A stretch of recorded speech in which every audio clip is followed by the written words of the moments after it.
Hello, and welcome to the Space Marine 2 AI Post-Mortem. My name is Vladislav Iantsevich, and most of my career I spent at Saber Interactive, where I began as a gameplay programmer for World War Z, and throughout the development of the Space Marine 2, I advanced to lead AI designer within the system design department. Saber Interactive are international studios with many projects both released and currently in the oven, and I'm a part of Saber Core, where we make games using our own in-house Swarm engine. You might be familiar with projects made with this engine from World War Z and SnowRunner, and of course, our latest, the Space Marine 2. No words can introduce it better than a trailer, so let's watch it.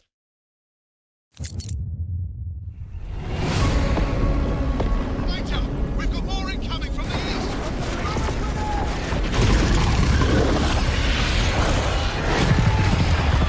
Give them no ground!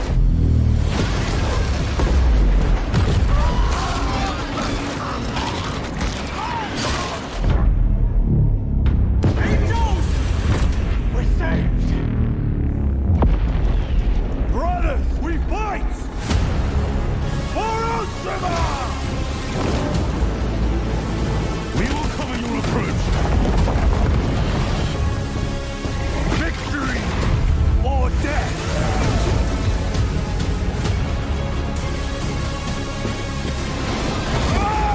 Suffer the wrath of Ultima, Hellspawn!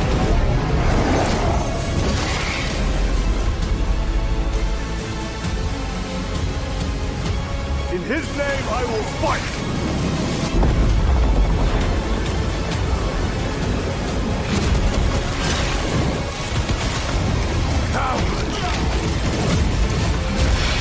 If we die with vengeance on our lips!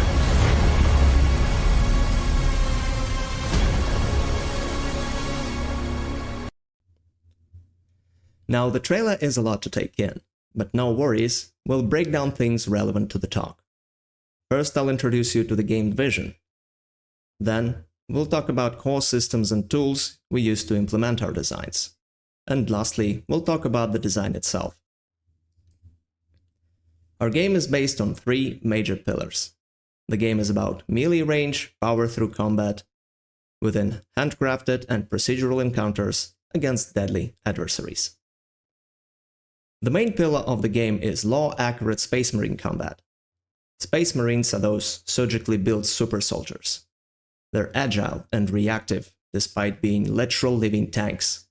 They're kind of like rugby players, bulky but very explosive in their actions. They're centuries-long veterans of countless wars, masters of both melee and firearm combat. Space Marines are devout guardians of humankind that know no fear and are not afraid to die. The first component of our combat is melee. It consists of combos with light and heavy attacks, parries, dodges, gun strikes, those are auto-targeted sidearm shots, and lastly finishers, when the enemy is close to its death. We squeezed out as much controls and body responsiveness as superhumanly possible for a heavy Space Marine in a network game. There's also a ranged component to our game. The player has access to an array of firearms, from pistols to machine guns to plasma and energy weapons.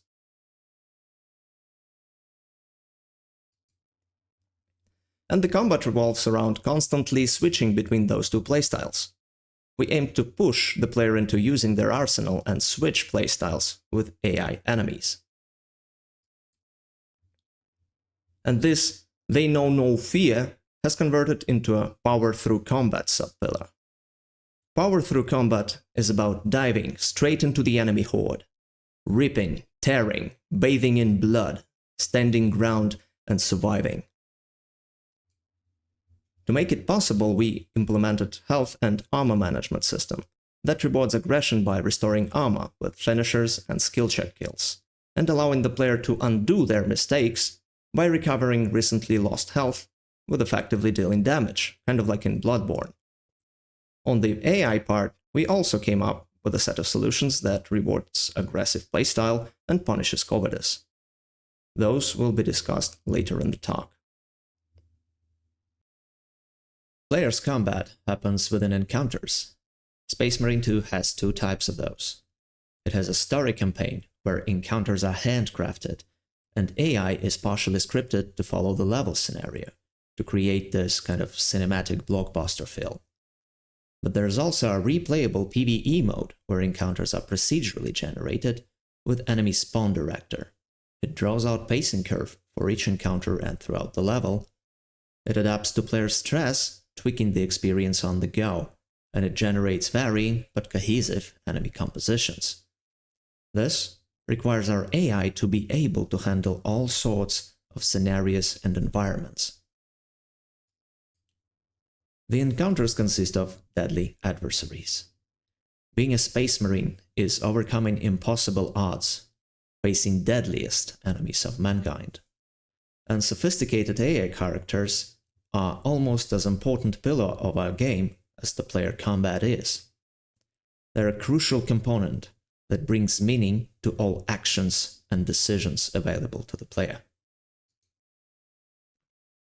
And also lore-wise, enemy units are as much super soldiers as the Space Marines are. The rivaling factions are playable in the tabletop and have fans that hold them dearly, and we have to do them justice. Despite Space Marines being the formidable force, it is not an ultimate power in this universe. They are barely enough for humanity's survival, because everything in Warhammer is overpowered. But we still keep in mind that it's a player power fantasy game, so we're kinda sitting on two chairs with this one.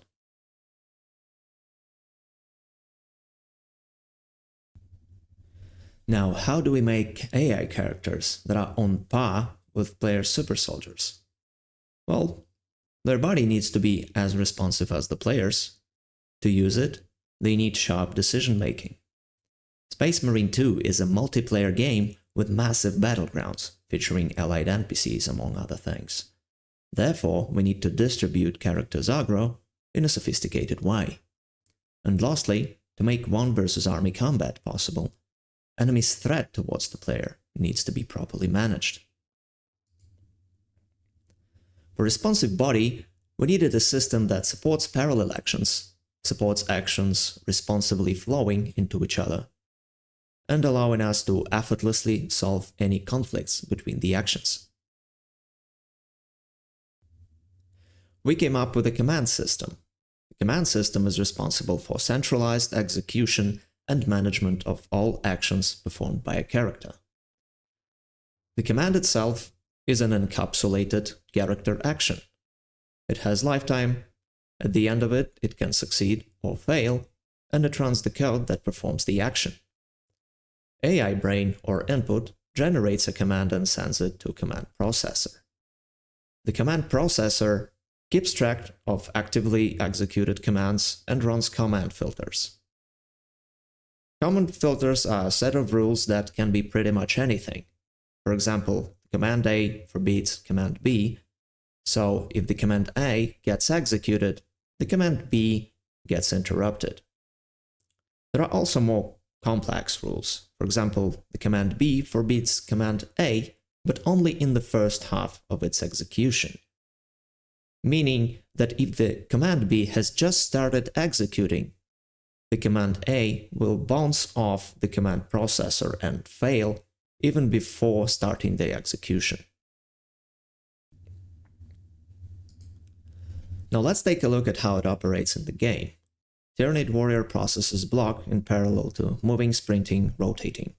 Then it all gets cancelled out into an attack, which is in turn gets cancelled by heavy hit reaction body state on player's parry. Some commands support having several processing windows. Each window can have their own custom rules for interaction with other commands. And the board windows can usually blend into most other actions for better responsiveness.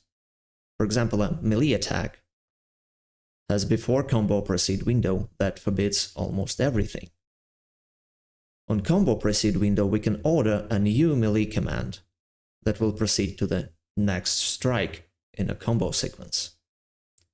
And on a board window, which is the part of the animation that blends from the ending of the attack back into the idle, we can order almost anything and cancel it out into movement or another attack or dodge. Now that our AI has a robust body, it needs some thinking skills. We decided to take a reactive and opportunistic approach. Note that I haven't mentioned words like strategy or plan or tactic. Well, it's because in the chaos of fast-paced battles with many units involved, any sort of strategy becomes instantly redundant. Our decision-making is reactive in terms of most decisions being made as a responsive reaction to current circumstances. They are also opportunistic in terms of basic behaviors aiming to put the character in a situation where an opportunity for a preferred reaction can arise. Here are some basic instruments that are at the very core of our decision-making. There are many others, and today we'll only scratch the surface, but this is the foundation that everything else builds upon. The first instrument are reactive behavior trees. They're made with one simple node, an active selector. It has a basic flow of a regular selector executing children from left to right until the first success. But with active selector, when a child is being run, all branches to the left are being monitored, and when their conditions are met, they call for an activation. When that happens, the currently run branch is interrupted, and the monitored branch is getting executed. Now, we don't always want interruptions to happen. To govern them, we use a simple Boolean flag that indicates if interruptions to switch a branch are allowed. For example, we have a strafe around the player subtree. Sometimes we don't want it interrupted because it would look jittery and ugly. So we trigger forbid interruption flag while executing strafe and lifting it when we exit strafe. And since approach and any other reactive behaviors such as attacks all check this flag, the execution flow will wait for strafe to finish even if it's time to chase or attack the player. The responsiveness of the switching is achieved by releasing behavior execution flow on command's abort window rather than on completion. So if the AI is executing a melee attack subtree, the flow will not wait for the melee command to completely finish. It will release the execution flow upon reaching the abort window, and main behavior will either let the attack plant back into the idle, or it will cancel it out automatically with command system's filtration by ordering movement or any other action. Now we structure our behaviors in a layered way to keep it simple. Each layer is an active selector that represents a choice between several states of the behavior. For example, we have a combat and idle layer. Within combat, there are reactions and combat loop. Within combat loop, there is attack and movement layer, and within movement, approach and a standby. Left states within a layer have priority over right ones, and rightmost states are basic behaviors from which reactions on the left are being monitored. Most decisions are a reaction to a certain circumstance, even the attacks. Those behaviors are decorated by a description of those circumstances. Description is implemented by a stack of decorators. Basic behaviors on the right are being executed outside of reactions and usually bring the AI character to its combat zone. Combat zone is a place where one or several attacks can be opportunistically executed. For example, an approach, a standby behavior, keeps the character within 10 meters to the target, where it has 3 attacks ready to be reactively launched. Now, discrete decision-making with behavior trees is not always enough. Sometimes we need to get more flexible, and that's when the utility approach comes in handy. Utility function is a mathematical expression of usefulness, and we use them in many of our tools. But they relate in a very special way to our behavior trees. They're integrated at the very core of them, and this is done by simply implementing a getUtilityScore method in the base node that returns 1 or maximum utility by default. This method is then customized for each kind of node. Leaves mostly return the default utility, which is 1, except subtrees. They return the utility of the root. Decorators return 0 if their conditions prevent execution, for example, body rules preventing melee strikes. In that case, 0 will be returned. Otherwise, they return child's utility, and in case of special utility decorators, they also multiply child's utility by the value of utility functions contained within. And lastly, the composites. They have utility calculation disabled by default and act as leaves. The utility calculation is enabled where deemed necessary, and calculates utility of all children, returning either minimum or maximum among child branches. Now, how do we use this provided utility? Mostly with these 3 nodes: a utility selector, a utility monitor, and an attack token requester that will be mentioned in the threat management topic. Utility selector is a selector that launches child nodes in the descending order of utility values until the first success. So if side dodge has top priority, it will get executed first, and if it fails, the utility selector will try to execute either a blink strike or a heavy attack recovery, but only if their utility is greater than 0. Utility monitor is a completely different beast.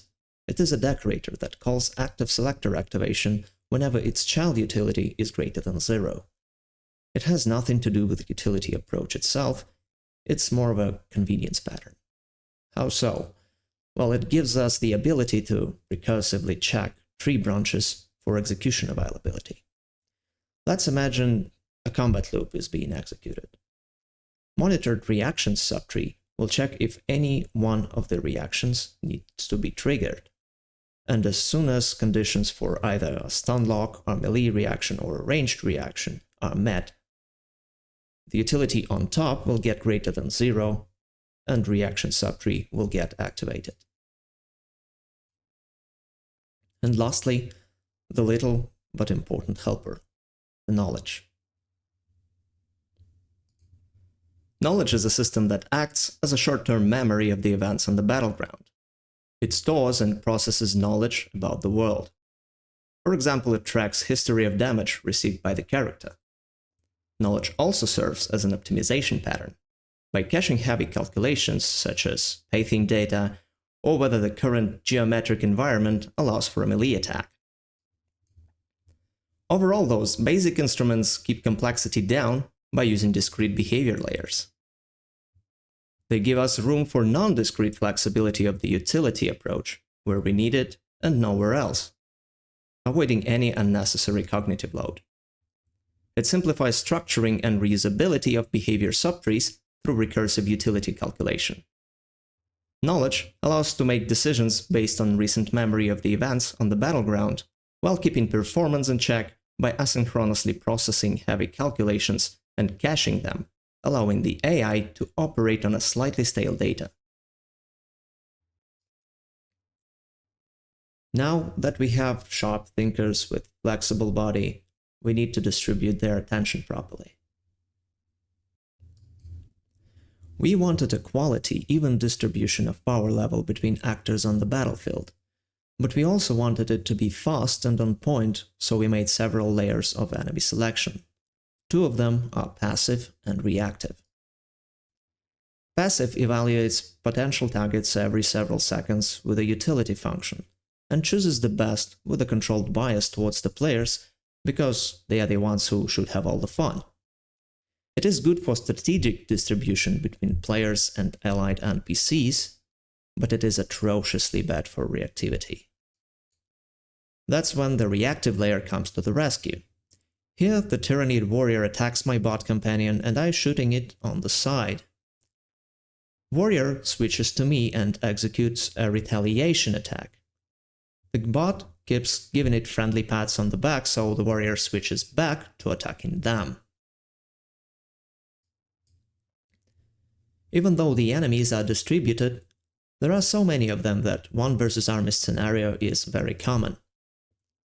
To make it possible for the player to beat, we manage enemy threat. We do that with an attack token system. It issues and withdraws approvals for attacks. It describes spacing of the attacks with various threat levels and time. Dangerous attacks happen sparingly, while less dangerous attacks happen frequently. Most importantly, it implements a set of rules that boost or reduce enemy attack pacing. With them, we reward player aggression by restricting distribution on interaction with the enemy when the player is attacking, parrying, perfectly dodging, or executing a finisher. It also gives opportunity to recover from mistakes by pausing distribution when the player is knocked back, for example. Smallest melee enemies operate on a special kind of tiny melee tokens, governed by surrounding beater distribution rule. It makes these enemies harmless at first, but their attack base rapidly amps up when they are near the player, making them deadly if not actively dealt with. The distribution speed is hampered by kills and knockbacks performed by the player. There's also an engagement subsystem that keeps track of players' activity. It allows dangerous off-screen attacks if the player is not actively interacting with the enemy. With all rules summed up, when the player is actively engaging with enemies, they get breathers and tunnel vision combat with enemies within the Chimera Frustum. But as soon as they show signs of passiveness or cowardice, they get hammered with greater pace of attacks from all directions. Now here's how it works. The aforementioned token requester is placed above the attack subtree. It then fetches its shell's utility, wraps it into an attack token request, passes it to the player's attack token distribution system, and calls for activation when the request has been satisfied. All requests from all enemies for all attacks get collected in player's token distributor, where they are periodically scored with another utility function, and the best one receives an approval. There are, however, force tokens. They are forcefully taken. They can cause other already given tokens to be withdrawn, therefore stealing them. They're used for retaliation attacks from stun locks. Enemy can't wait for their turn to act when they're breaking stun lock. They need to retaliate now or they will perish.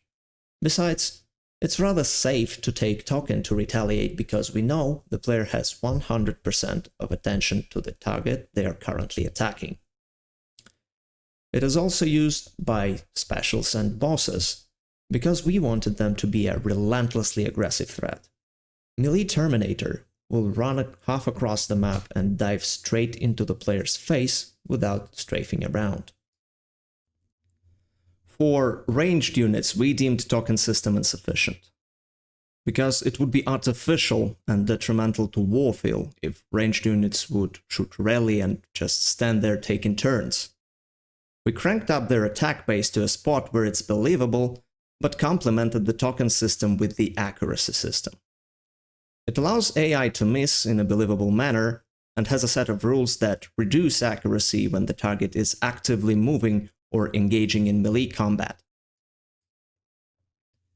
The system is responsible not only for missing, but also for hitting the player with slow and parabolic projectiles, and it also allows us for animated aiming, calculated against the final hit or miss point.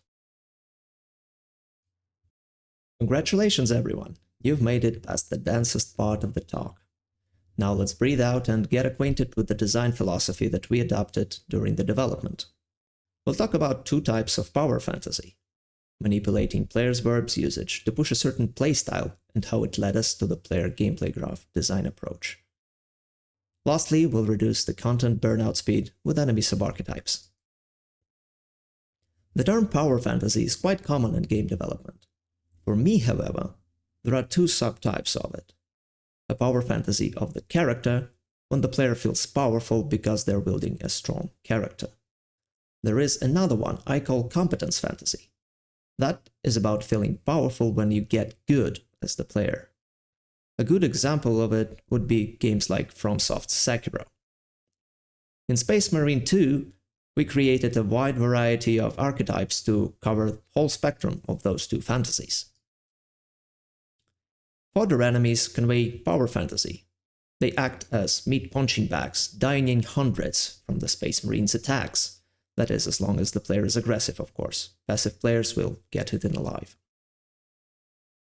The more elite an enemy is, the more they usually shift towards competence fantasy and push the player through a sequence of skill checks and decisions to make, testing the player's competence at the game. At the beginning of the talk, I stated that one of the main pillars of the game is player's combat and pushing a dynamic playstyle.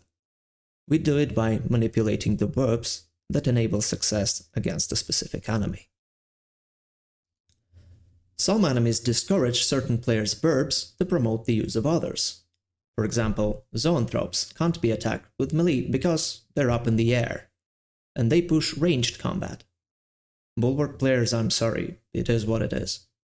On the contrary, Tyrannid warriors with bone swords block ranged attacks and inviting a melee playstyle. Many enemies also have actions that promote a verb switch mid-combat. Wailing attacks on Rubric with Bolter can result in them teleporting away and inviting the player for a shootout. Sniping a Lictor half across the map will upset him, and he will force you into close combat by attacking you from the side.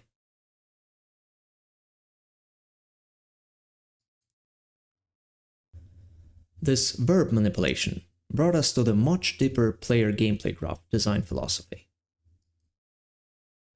Player gameplay graph is a mental game design framework used to research players' interaction scenarios with our AI enemy characters. Gameplay graph has nothing to do with implementation, it is just a mental construct. It helps us making decisions about changing the behavior or the moveset of the character. This gameplay graph is an oriented graph of gameplay situations and their changes. Vertices of the graph represent situations that the player is currently in. For example, player looks at the running enemy, or player is shooting at the enemy. Edges represent actions that the player or the AI character does that lead to the change of the situation. For example, player aiming to shoot the enemy. Gameplay graph is not about the state of the AI, it is about the experience of the player. Now let's take a look at a simple gameplay graph of a close combat enemy. Player is far from the enemy runs to the player looks at it and aims to shoot. Player is shooting at the enemy until the enemy is out of health and dies. Now with smaller enemies that is okay, because their health pool is small and the player has to constantly re-aim. With the bigger enemies, however, the player becomes stuck at the shooting situation. Now, why is it a problem? Because the games are a sequence of interesting decisions for the player to make, and absence of those for a long time becomes boring. How do we make it fun? Well, the enemy can block the shots, so the player can't effectively deal damage. Then the player is presented with a choice. He can either throw a grenade to break the block and shoot the enemy some more. He can run towards the enemy and enter close combat, or eventually the enemy will succeed at reaching the player, also entering close combat. And you've already seen Tyrannid Warrior performing this exact pattern. The other frequent stuck situation is player stunlocking the enemy. So the player is in close combat, they attack the enemy, and the enemy is playing hit reactions over and over and over and over again until they're eventually out of health and are dead. This is also boring. If the enemy can break stunlock and retaliate in a meaningful way, the graph becomes much deeper. If the enemy retaliates with an attack, the player is threatened and forced to defend themselves.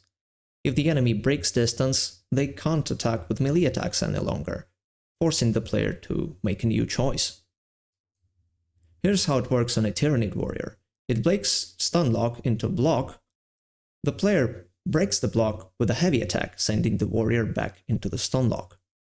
Warrior then breaks it again and retaliates with heavy attack, knocking the player back, then breaking the distance and calling reinforcements, and the easiest way to interrupt it is a few rounds from a firearm.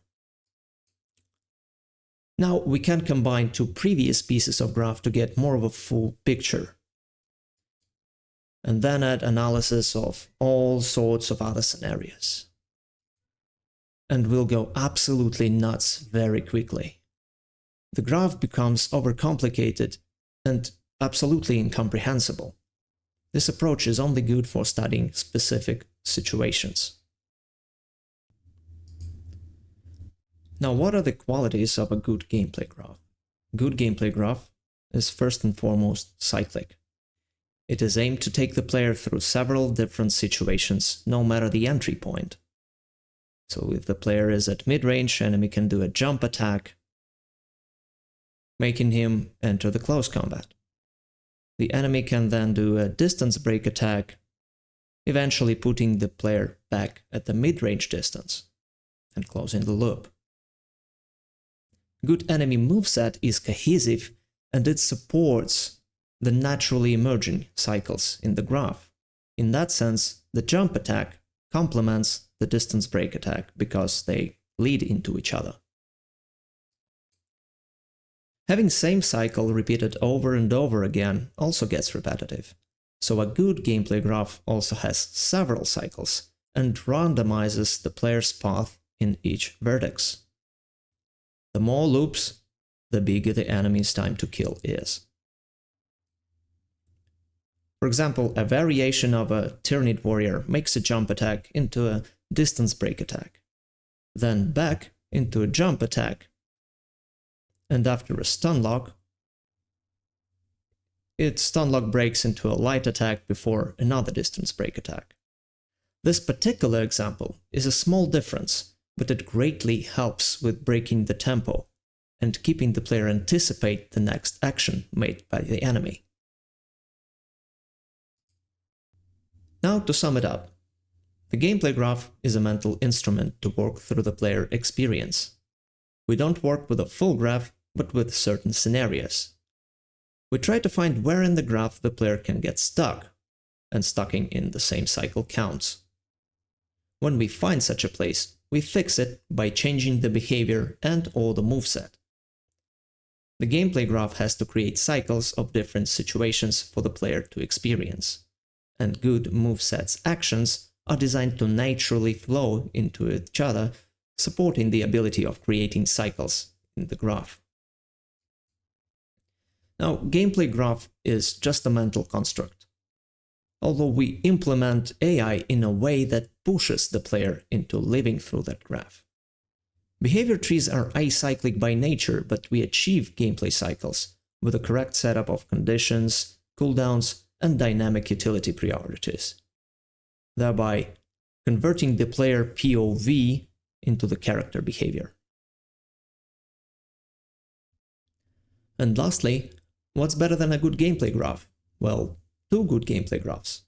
And that's what subarchetypes do. Aside from making randomized paths within a graph, we constructed two subarchetypes for some of the enemies, reducing the content burnout speed because they're less predictable and more varied. Lecter has an aggressive archetype that rains an infinite combo of light and heavy attacks upon the player. It will relentlessly continue to do so until interrupted. When that happens, it will go back into stealth, but just for a brief moment, almost instantly jumping back to attack the player. Stealth subarchetype, on the contrary, spends longer time flickering in the player's camera frustum and creating tension with his long anticipation for him to strike. His combos are a bit different from aggressive subarchetype, and when interrupted, he goes back into invisibility for a longer time, breaking the duel and forcing the player to temporarily switch to another enemy. Now, subarchetypes are greatest when done with this intention to give a certain character to each subarchetype. Alas, it is not always possible. Still, a different gameplay graph adds a good kind of structured variety and keeps loops tight and cohesive because they're handcrafted with love and care. I've talked a lot about our tools and philosophy, but nothing is as important as this last component of our success. Building Space Marine AI was a great journey, and it wouldn't be possible without a team of wonderful people. Ilya Solovyov, a game dev brother-in-arms to me, and a father to a major part of our framework. Our programmers, from seniors to juniors, all gave their best and strive for perfection. It is very inspiring to work with people so dedicated to the craft, and I'm sure we will make even greater work in the future. It has been a great pleasure to be here, even if remotely, and I could talk about Space Marine's AI for hours and days. Fortunately for you, the talk time is limited and has come to an end. Thank you all for coming and listening. I will gladly answer your questions in a Q&A.